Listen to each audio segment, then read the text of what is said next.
Big Poppy in the house. Alright, this is a follow-up video to my primer alarm here. Also my primer feed, and also my round counter. And a couple things we need to go over, because I got a little short on the last video, is your digital meter. It needs to be a 4-digit. This one's a 0.56, and the ID is 14009486. If you go on eBay, it'll be a DC 12 volt. It will be a power / signal. You can get it red and blue. I didn't have anything to show you that's got the reset on it, so I went ahead and ordered on eBay 2 more of them. They'll be in next week. And then, like I said, make sure it's got a reset function on it, so you can take it and put it back to 0. Like I said, there's some out there you're going to see for $7. That's not the right ones. The cheapest ones I found is like $15 to $17 a piece. Okay. The other thing, I was not sure if I actually got this covered in the last video as well. I ordered this from McMaster-Carr. This is 1/8 inch thick. It's a polyurethane plastic, and it is a 1/2 inch wide. And I think you have to buy it in 3 foot, 5 foot, or 6 foot, I believe. So the shipping costs more than what the item is here. You're only talking about $3 for this, so you're going to need some of that. You're also going to need another rocker switch on and off. They're about, I don't know, $1.99 on eBay, and they got 3 little fittings on the back of it. So you're going to need one of those. And just to give you an idea, like I said, you've seen the black boxes. I also made a portable unit, which is right here. If you choose not to do it on the black project boxes, you could use the metal boxes. They're a little bit more expensive. There is some pros and cons with using this. Again, on this one, it doesn't have a round counter on her, and there may be several of you that don't care about the round counter. This one has the primer feed. It tells me when the unit's on, off and on. You know, I was talking about those feet on the bottom of the units and that. They look like this. This rubber one's got a screw inside of it.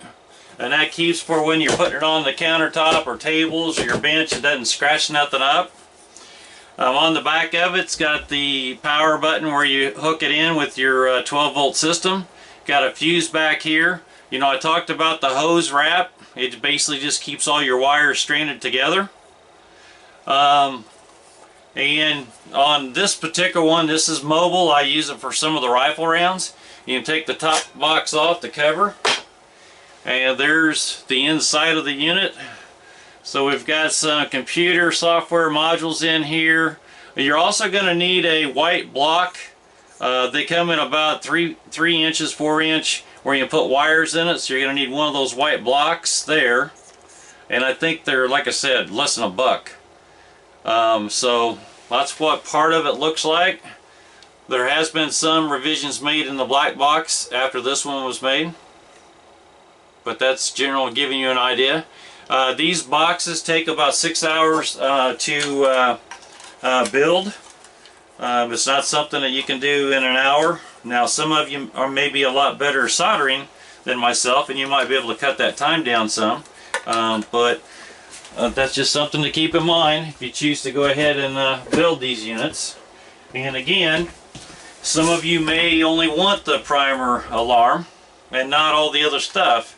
And that's really easy to do. And the other thing I would advise you to do is get some smaller boxes if you don't want all the functions that I'm going to be showing you how to build these. So what I'd like to do now is let's talk a little. Oh, I did go on YouTube and I typed everything in there so you can know all the parts and everything you need. And because I exceeded, I guess, what the policy is for verbiage within that box that's given for you to fill out and put text in there, I exceeded it, I guess, 10 times what is allowed to go in there. So it would not allow me to send out that video. So I had to go back and delete all the parts out of it, and then it finally allowed me to upload it. So again, I tried putting everything there. If you go back to the video, you can start and stop it.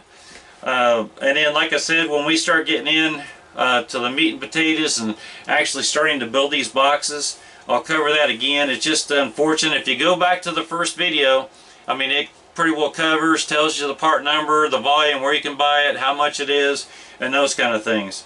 So you're going to need some device soldering. Some of you like guns, some of you like the little pencil type ones. So you're going to need something for soldering. You're going to need Resit Core Flex, which is a 6040. You can buy that on eBay. Nice little roll of it for $3.50. You know, if you really want to get into it and you got a lot of projects and different things you're doing, you can't go wrong with one of those soldering rework stations. The number is 898D+. They run about $57 to $65, and what I like about it is you're going to be doing you're going to need a lot of heat shrink tubing, and it also, with that unit, it comes with that that heater that actually melts it onto your wires, so it works out really well. You know, there's another thing that you ought to get is some of those hand helpers. It's got two little alligator clips on it. You can put your wires in it, it'll hold you, so it will hold the wires so you can do the soldering. Those are only $6, and they're referred to as helping hands. If you type in soldering, you'll find them there. That makes the job go a lot easier too. You're going to need some screwdrivers. You're going to need a number 2 Phillips, number 2 straight. You're going to need needle nose pliers. You're going to need some cutters for cutting wires and stripping the wire. You're going to need, let's see, wire stripper. You're going to need a few drill bits. And you need to get the one drill bit that's got several different steps on it. And you know what? Hold on one second, and I'm going to go grab one so I can show you.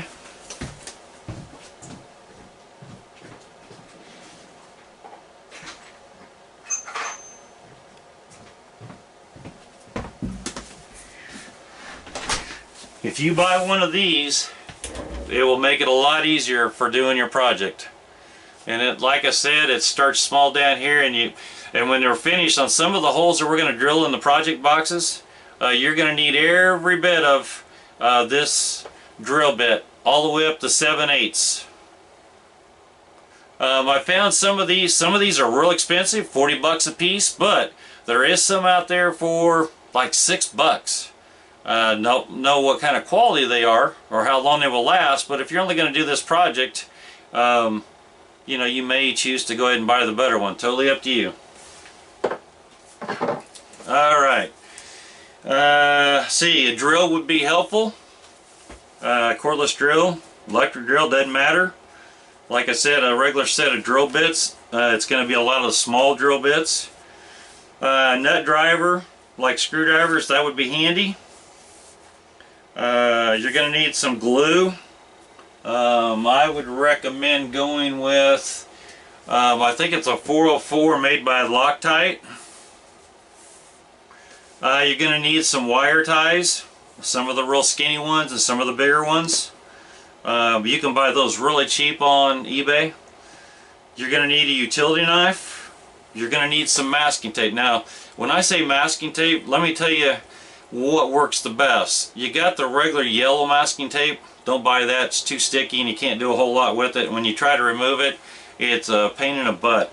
Then the next step, you know, a lot of people use that blue tape that people use for trimming out a room or different things. The blue, and it comes off real easy. The problem with the blue is it doesn't want to stay on there while you're going through the activity of building that box, because when you get finished, you don't want it all scratched up. So they make another tape that painters use, and it's green. I buy the green color. It works really well. As a matter of fact, it was on the bottom of that other stainless steel box that I bought that I showed you. You're going to need a pencil.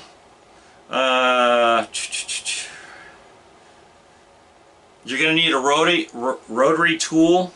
You know, a Dremel tool will work great.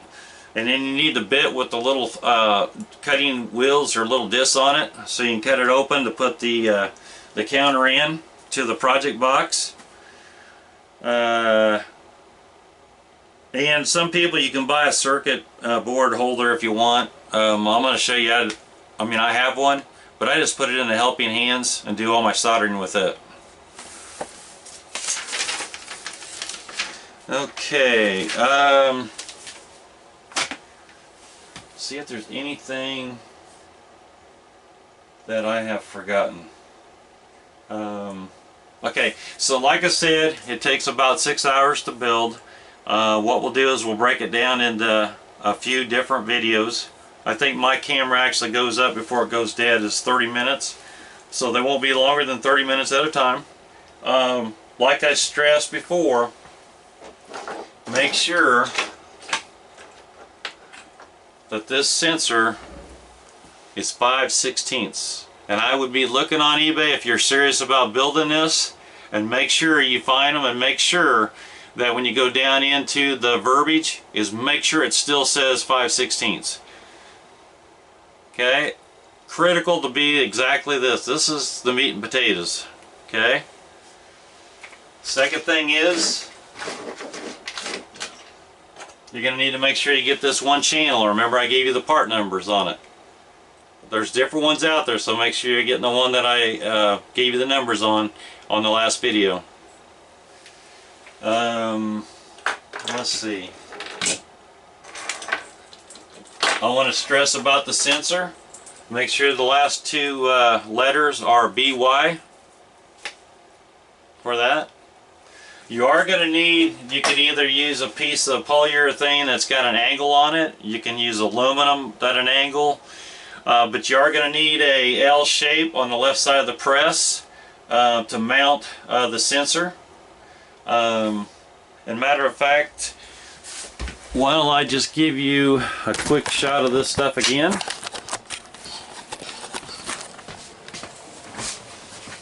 Okay, here's the unit again. There's your counter at the top. The light's telling you that the unit's on. This is on and off switch here. Here's your primer feed. Fuse right next to it. All the wires are up and under. It's not laying on top of the bench and stuff. Over on the other side here, you're going to need, like I said, an angle iron of some sort. And what we'll do is you'll drill a hole in this angle, and we'll drill a hole in the angle here, and we'll do a tap, and I'll show you how to do that. And that's where you'll put your sensor. For the most part, I believe I have covered everything.